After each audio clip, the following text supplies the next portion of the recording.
welcome back to Pleasure Science, a podcast that makes sexual liberation your new normal by changing how you love and feel loved.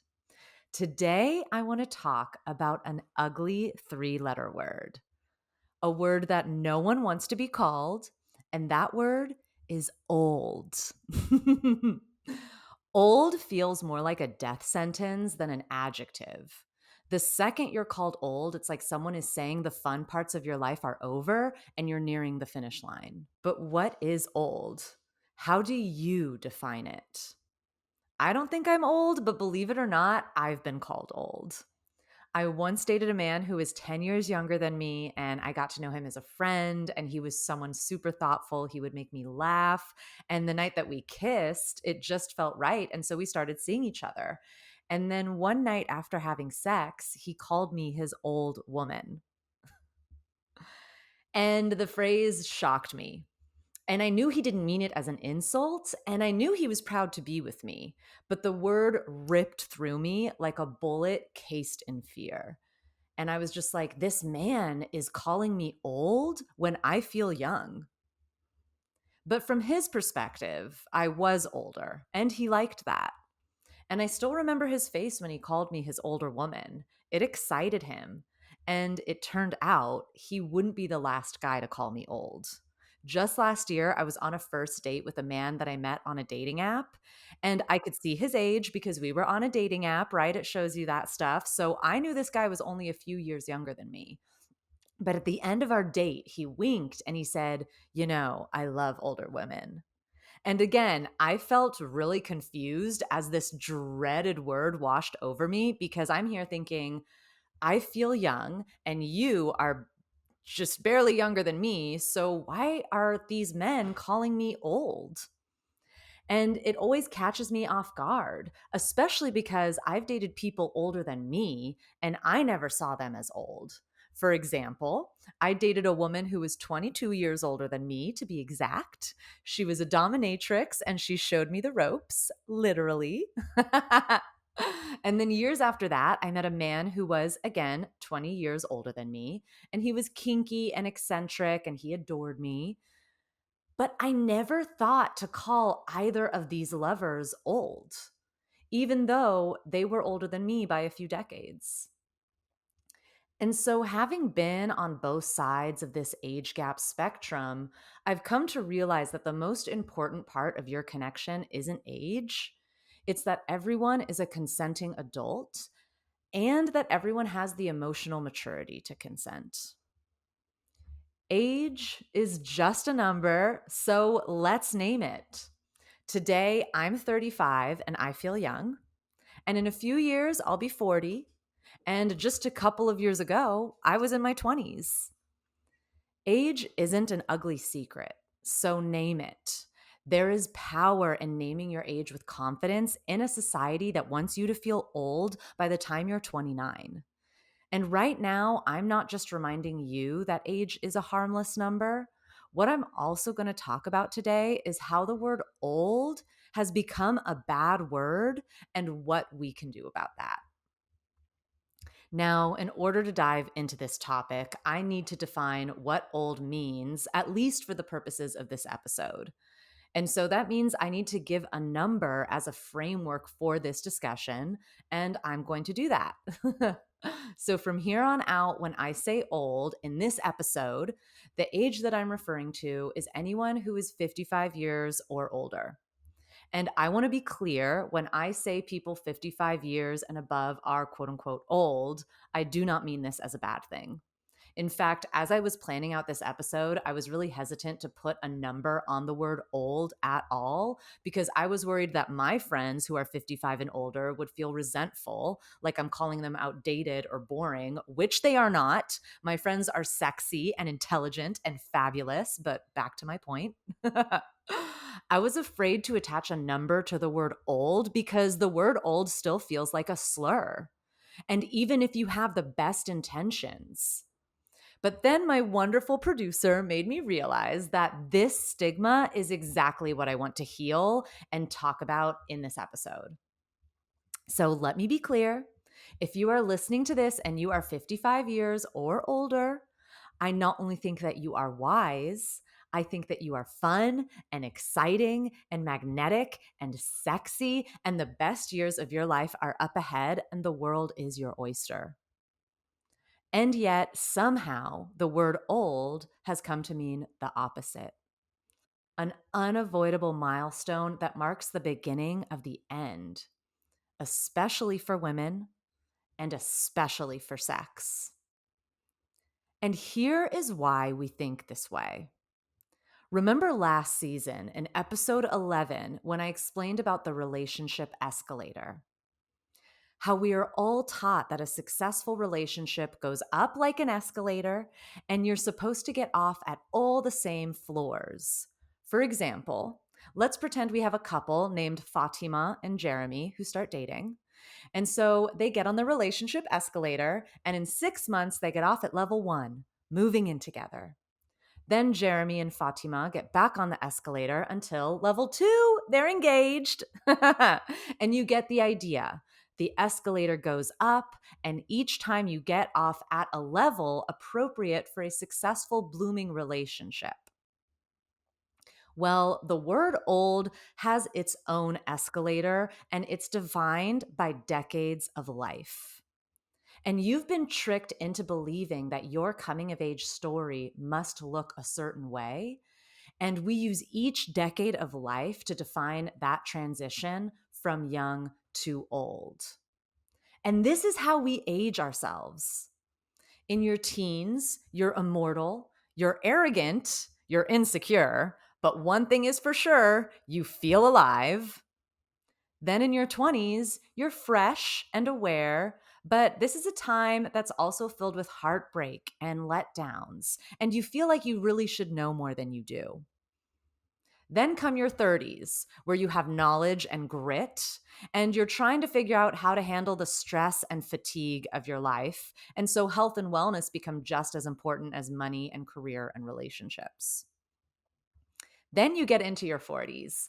And this is a time when many people feel younger than they look, but struggle to feel seen, especially when you find out that society is already trying to age you out of pop culture.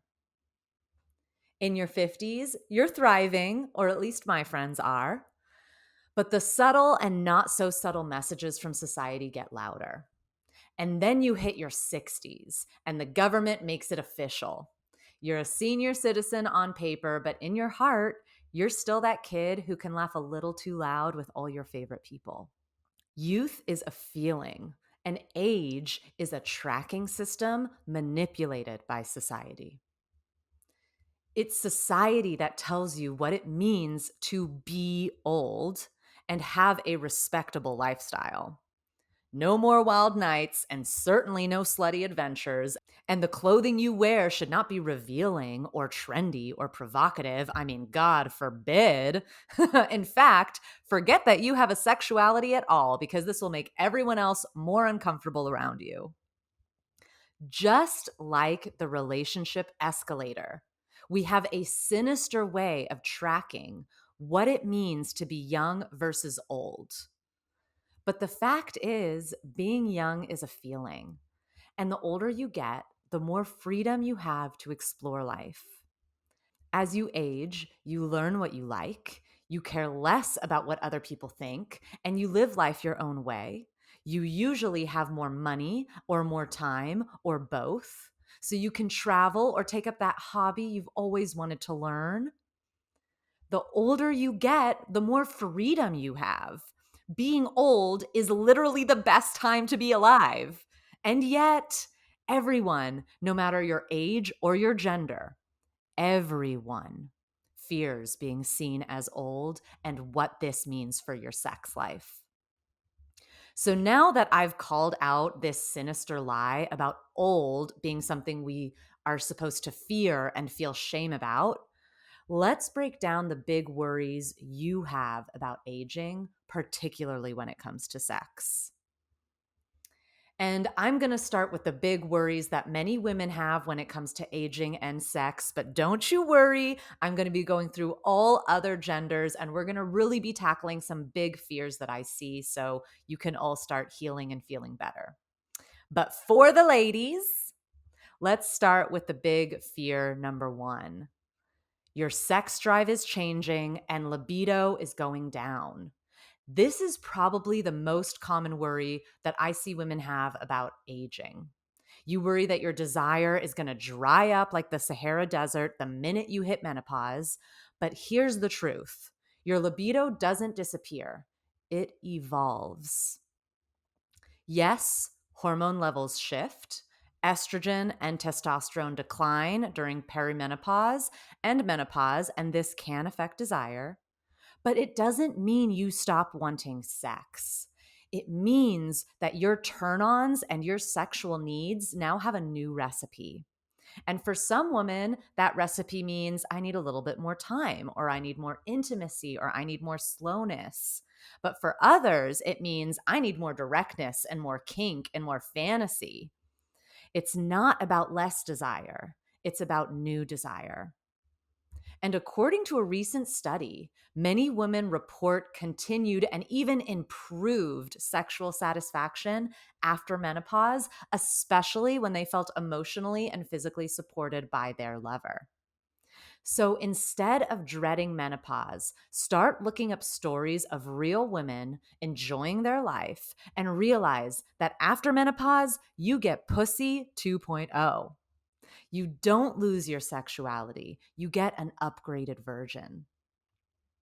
The second big fear that women have is how your vagina changes, and basically how we're kind of treated like after menopause or after a certain age, our vagina is just broken. And yes, your skin tissue will get thinner, the lubrication will change, and your pelvic floor may need a little TLC. But this is not something to be ashamed of, okay? It's something to work with. First off, lube is your best friend. We should all be using it. And pelvic floor physical therapy can be life changing. I actually already do pelvic floor physical therapy, okay? And there's vaginal estrogen for those who want it, which can also restore elasticity and comfort without affecting breast cancer risk. Menopause doesn't end your sex life. It gives you a new map to explore with. And it gives you an opportunity to be working with your body in new ways, because the truth is, you do need to put in the work to keep up and maintain your body. And that's a beautiful part of life. And now let's talk about something that's harder to name, but is a really big fear a lot of women have. This is fear number 3, the fear of being undesirable. This is a grief that many women hold in silence. That the moment you stop being young and hot, you just become invisible. But let me be honest with you. You are not invisible. You are a lighthouse, a beacon, a whole damn force. And the people who only value youth were never your people to begin with. And in fact, they are playing themselves, because I don't know if they haven't got the memo yet, but they're also going to get older. So we really need to remind ourselves desirability is not just a look. It's a presence, and your presence becomes more potent with age. Now, let's shift gears. I want to talk about the number one fear that men face with aging. According to the research, the biggest fear men have is not being able to get it up. This is the big one. And in a culture where erections are treated as the ultimate proof of masculinity, losing an erection or not getting one at all feels devastating. But here's the truth: erectile changes are a natural part of aging. According to the Massachusetts Male Aging Study, about 52% of men experience some degree of erectile dysfunction between the ages of 40 and 70. And that number increases with age, and it's completely normal. But normal doesn't mean easy. There's a deep shame around this, because so much of masculinity is tied to performance, and sexual performance specifically. And that's why I want to name something else: andropause. Yes, it's real. As testosterone declines slowly over the years, men may experience fatigue, mood swings, and changes in libido or erection quality.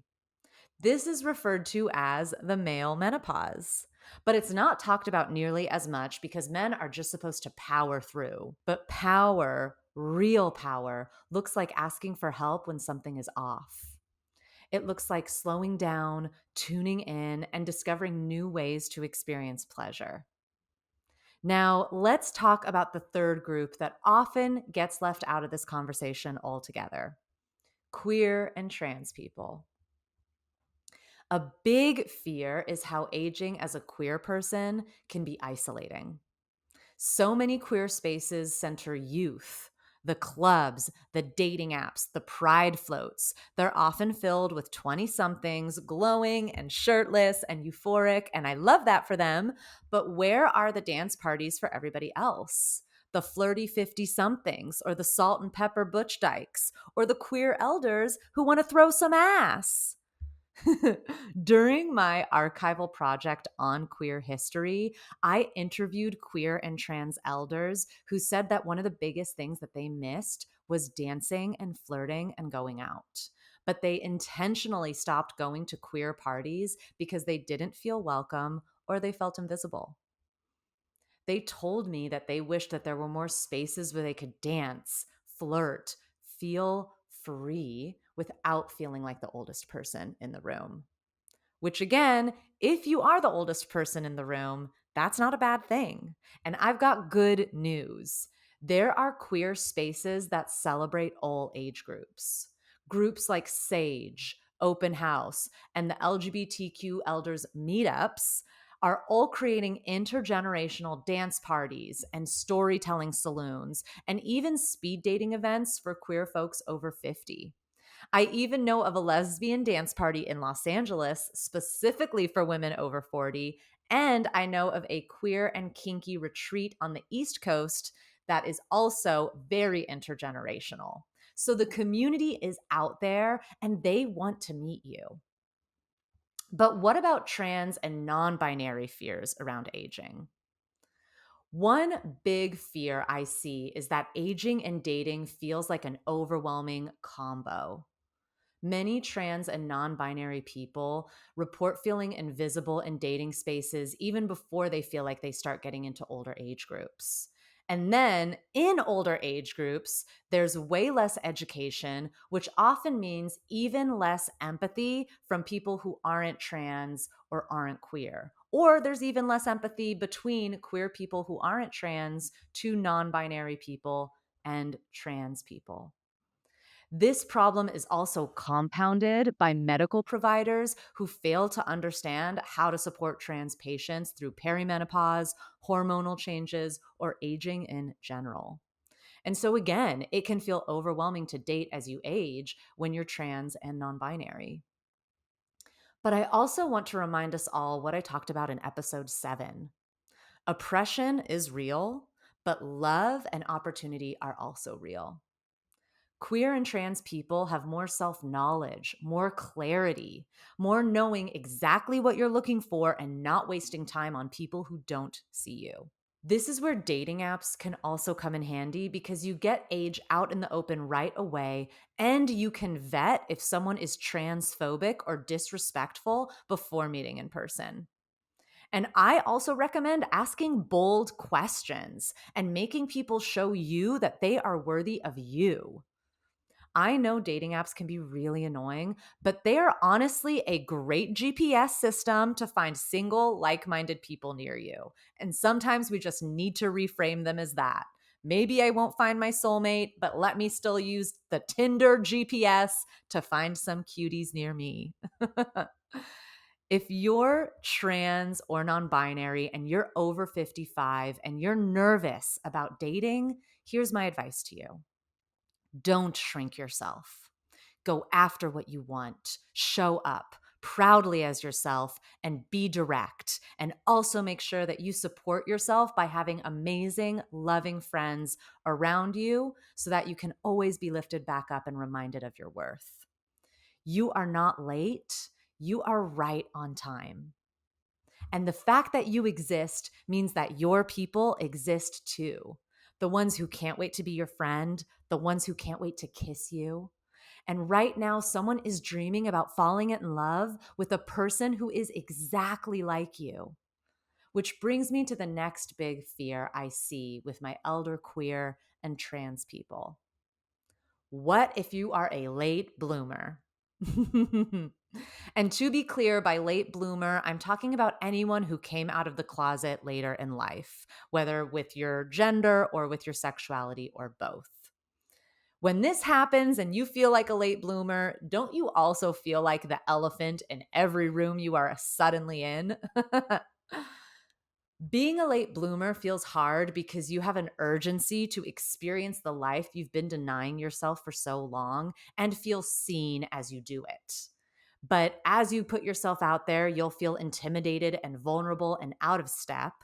And you might be carrying regret for the things you didn't do when you were younger, the people you didn't kiss, the boundaries you didn't set, and the pleasure you didn't even know how to ask for. That regret is real, but this is not the end of your story. You get to flirt now. You get to date now. And you get to have your sexual awakening now. There is no deadline on becoming who you truly are, and anyone who tells you otherwise hasn't bloomed yet. I hope you look into the intergenerational meetups I mentioned a few minutes ago. Don't worry, we are going to link them all in the show notes. The medicine to healing that intimidating late bloomer feeling is taking action. Put one foot in front of the other and just do step A. And maybe that looks like finding a pen pal through an online community who shares your fears and struggles, and you can open up to each other, you can hype each other up, and you can bravely then go on to step 2, which is going to an event and meeting new people. Remember, every day is a new opportunity. It's not too late. It never was. You can still meet new people. You can still fall in love. You can still have orgasmic sex. I have seen it. Because here is what this all comes down to. Everyone, let me say that again, everyone fears being undesirable.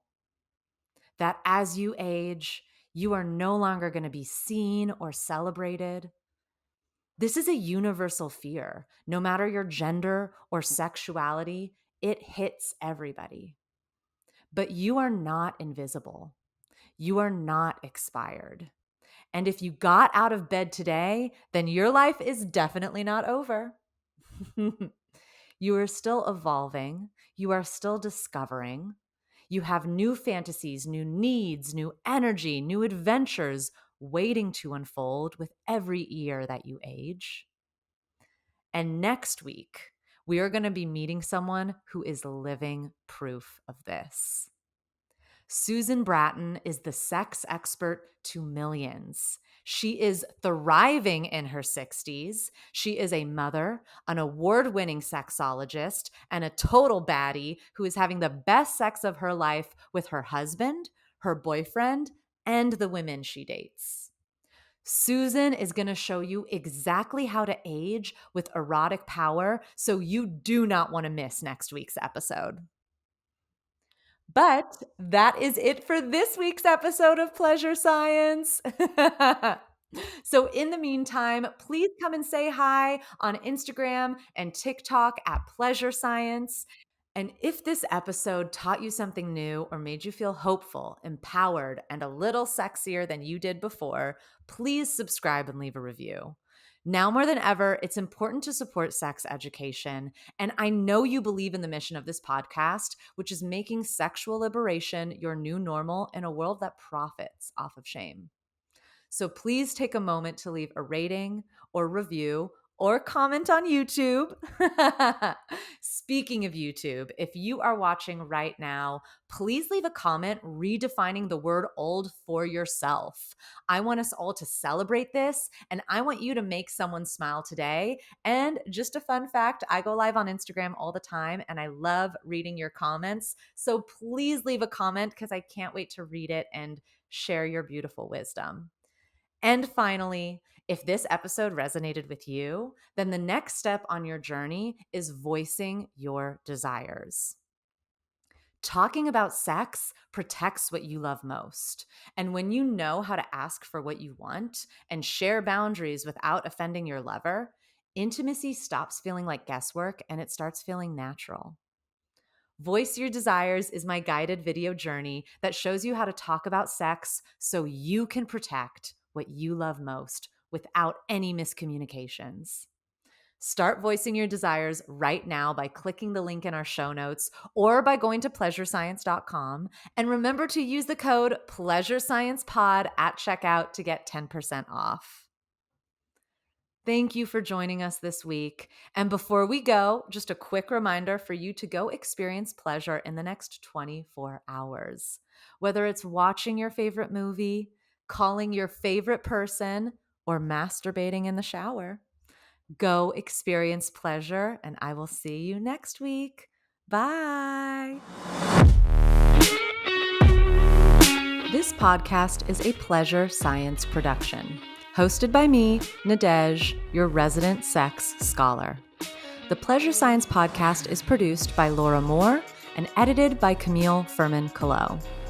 Our music is by Octasound and is licensed under the Pixabay Content License.